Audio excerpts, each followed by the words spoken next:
Ernest Bloch fue reconocido como un niño prodigio del violín a los 6 años en su nativa Suiza. A los 9 años, inició sus estudios de violín con el excelente maestro autodidacta Albert Goss. A los 11 años, en 1891, ingresa al Conservatorio de Génova y hace su promesa de convertirse en un gran compositor. Posteriormente, comienza sus estudios más serios en el violín con el maestro genovés Louis Rey. Tras haber hecho su bar mitzvah, Bloch comienza sus estudios de composición con el maestro Émile Jacques Dalcroze.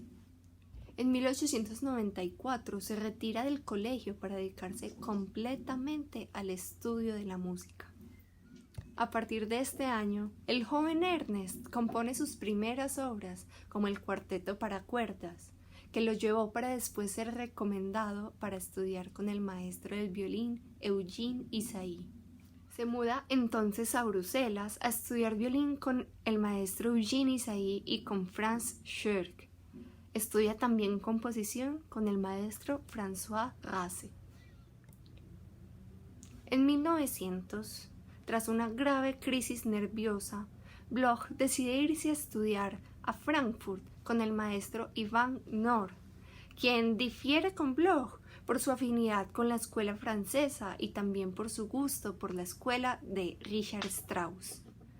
Entre 1901 y 1903, Bloch decide estudiar solo, mudándose a Múnich, donde compone su sinfonía en do sostenido menor y tiene la oportunidad de ver a Richard Strauss dirigir sus propias obras, causando en Bloch una conmoción y una admiración enormes.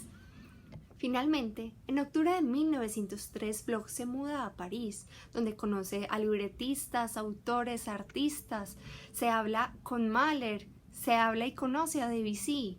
Es decir, Bloch se empapa de toda la convergencia cultural que está pasando en París, una de las ciudades más importantes del mundo en aquella época.